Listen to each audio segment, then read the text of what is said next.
Hey guys, Derek here with the Closet Doctor. We are on a garage install today, and I'm just going to go over a few things as we go throughout the day that make your life easier. So first thing is, our goal is to arrive bright and early. 8:16 is our number. We got here today at 8:06. I pulled in. My trailer we're on a corner lot, got a bunch of stuff. We got the trailer as close as we can to the garage driveway. And one of the things that I do when I pull the trailer in is I put the jack down right here and raise up the trailer. Get about 4 inches out of it. Why do I do that? I do that because over here, it just makes this a little bit lower, makes that ramp a little bit lighter, makes our day easier. It takes about 10 seconds to do that. Next thing I want to do is I want to lay out my cabinets on the wall. And what I like to do is I start from my start point. This one we were on the wall. Now you can't see my layout because I use my magic marker, which is the end of my tape measure. And so I go 48, and then I put this mark there. Don't want a big mark in case I got to move things and it's going to show. And we do that all the way down to the end. This is the end of my cabinet run. There's my tape measure mark. I just put that there so I can see a little better. That way, if anything moves, I don't have any pencil marks showing. My next thing we do is I lay out the studs on the whole run that we're going to be working on. So I use a magnet to find that stud right there. And that magnet is only a screw that the sheetrock guys put in. And so I don't trust anybody.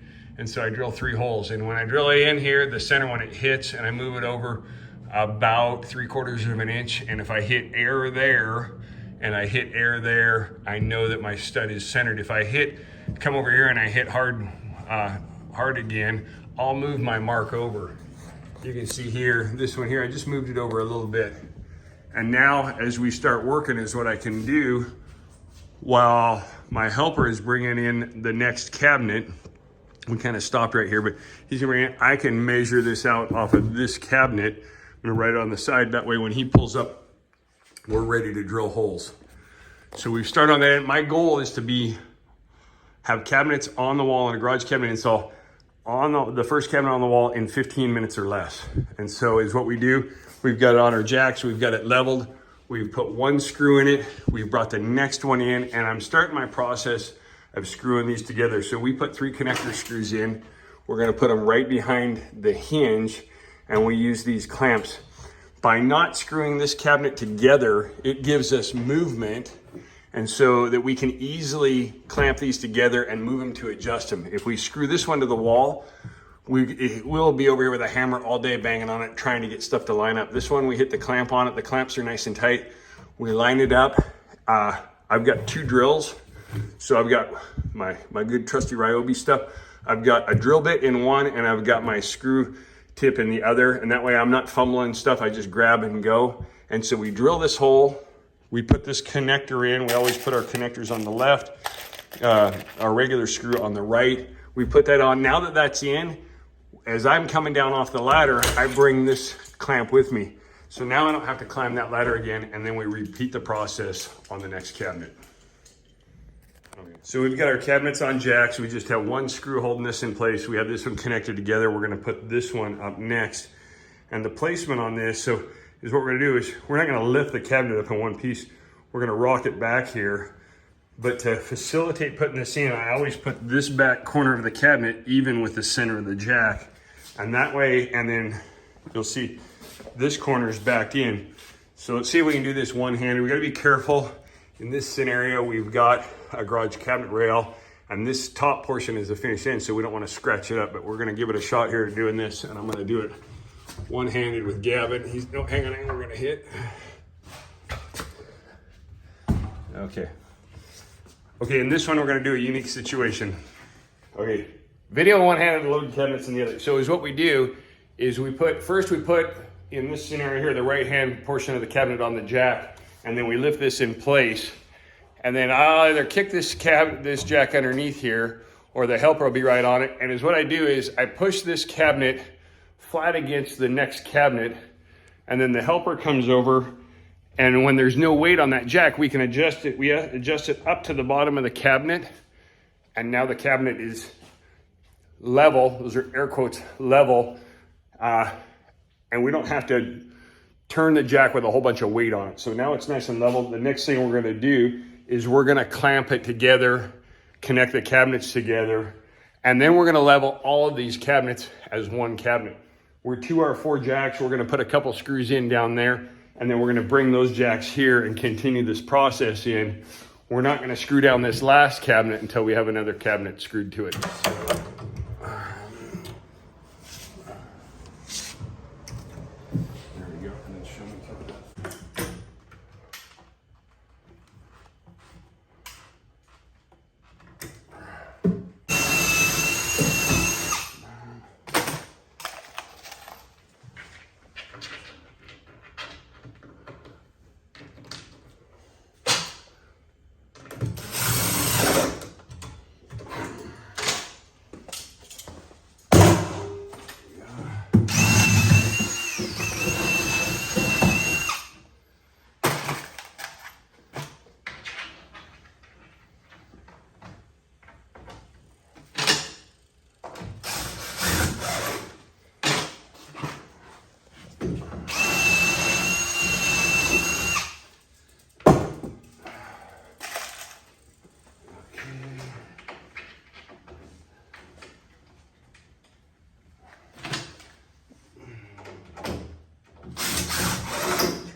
Okay, we now have all of our cabinets screwed together. Got our connector screw back there. Is what we're gonna do now is we use these cool Spax screws. These things are the bomb. I'm actually gonna put a link in the description if you wanna buy these. What I like about them, they have a hex head on them, and then the threads, the screws easier, and with that hex head, it doesn't come off. You're not slipping or anything like that like you do with a Phillips or a square drive. These things are the bomb. I'll give you a link. The best place I've found is actually on Amazon. I don't find too many people that carry them. So we're gonna screw these first two cabinets on so we can pull these two jacks out and continue down with our run of cabinets. Okay, we've got a light switch here, or a plug, and is what we did. There's two ways we can do that. We can put a trim ring in it. On our garage cabinets, our standard is we drill a 6-inch hole with a hole saw. So in this particular one, I laid out from the bottom of the cabinet up to the center of the plug. I took that center of the plug and moved it over with a square and marked it, measured over from the edge of the cabinet to the center of the screw, wrote those numbers on the side right there, and then we drilled our hole saw right there. This particular one was into the cabinet a little bit, so I was really careful not to go way too far in, and we'll hit this with a sanding block on the inside, clean that up. It's gonna fit around the plug. I'll show you a picture of that. When I'm writing lots of measurements and stuff down, I like to put them on the cabinet where it's not gonna be seen, so that the wall's not a mess. If they ever take these cabinets off, they won't. Got nothing bad to say about the closet doctor. Okay, we arrived on the job at 8:06. Now 9:07. Gavin's putting the last couple of screws in the cabinet, so the cabinets are all on this wall. We got two uppers that we're gonna go do over here. We're gonna pull the jacks out, and Gavin's new. I'm gonna mark out where he's gonna put shelf pins, and we're gonna put shelf pins and everything and start putting shelves. When we pull these jacks out underneath the cabinet, a lot of people will what they like to do is lower these all the way down flat. Well, next time we're gonna use them, they're gonna be in the same spot. So we put them in the cart just like they are. Everything on our cart's got a spot. We put everything back in there. Even if we're just going to this next wall, we put everything on the cart so that we don't lose anything. We avoid ever placing anything on top of the cabinet. Try to keep it handy, and that way it's just we don't lose anything. We don't gift anything to the customer. Now we're gonna put a couple uppers in. Our garage cabinet trailer, we've got our cabinetizer lift. The base hangs on the wall. I set it right outside there. I'm gonna grab, I'm not sure on this one. I think we're gonna need the long pole. So we're gonna pull the long pole out, put this together, and wheel it in. Okay, we've got our uppers up, and I apologize for not getting any video of it. We used our cabinet lift jack, our cabinetizer jack, affectionately known as Jackie Chan. He held this up there, and we got those screwed to the wall. Got our filler in here, and our doors are on. And now we're putting our doors on. We got our cart right next to our cabinets. We're pulling them off, putting our hinges in, and slapping them on. We're gonna We haven't, as you'll notice here, we haven't blown anything out. Sometimes you get people that want to blow out 3 or 4 times. Over processing. We're gonna get all the doors on, and the last thing we're gonna do before we wipe everything down is we're gonna start at the top to bottom and blow everything out, and then blow everything out of the floor. The only exception we make to that blowing stuff out or sweeping stuff up is when we do a whole bunch of cutting and we have a big pile of sawdust on the floor. We're gonna grab the broom and the dustpan that's on the cart and sweep it up, so we're just not walking around and tracking around, putting our garbage can that's on our cart right there. So we're done now putting our doors on. Everything's back in our cart. Our jacks are in our cart. Our lifters are in our cart. The only thing that's not in there is our mallet and our hinges. Everything's ready to roll back to the trailer, and we're just slapping those on. I'm gonna go help. Another thing we do when we're pounding the hinges in, we flip the ones on the end up, and the one in the middle we leave out. When we walk over to put this in, he's gonna hold it with 1 foot, and he's gonna snap that middle one, and then come down and snap the bottom one, and then snap the top one in place. That's why you gotta be over 6 feet tall as a closet doctor. Otherwise you can't snap hinges on without a ladder. So we'll have to go in with our medical plan. Gavin will get leg extensions.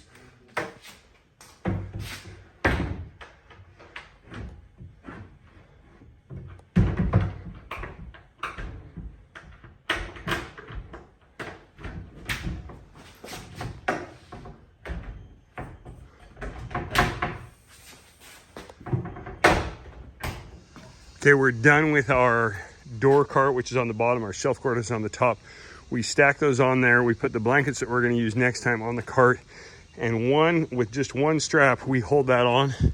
The rest of the straps, we leave them as they were and just set them on the cart. I had people in the past, they like to pull those all nice and tight, double strap the whole thing. The problem with that is, get back to the shop, it's over processing.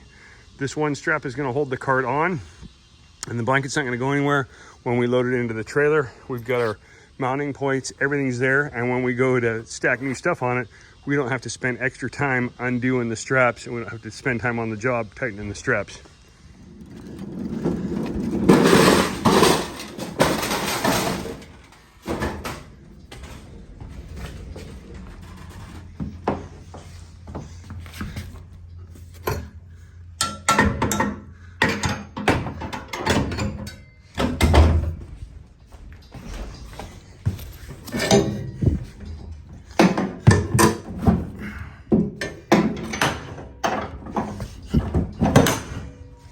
Not going anywhere.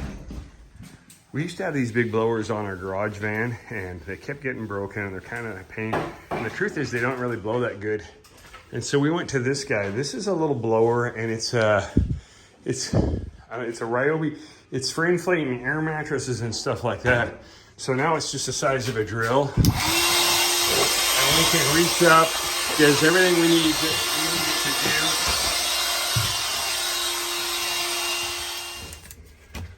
Most important thing on the job when we're all done, it's a nice little sticker. We want to put that on nice and square. And we put about 3 of these per job. We don't put it in every cabinet. If they ever have any problems, they know how to get a hold of us. And we'll put them in, like I said, 2 to 3 cabinets on a job.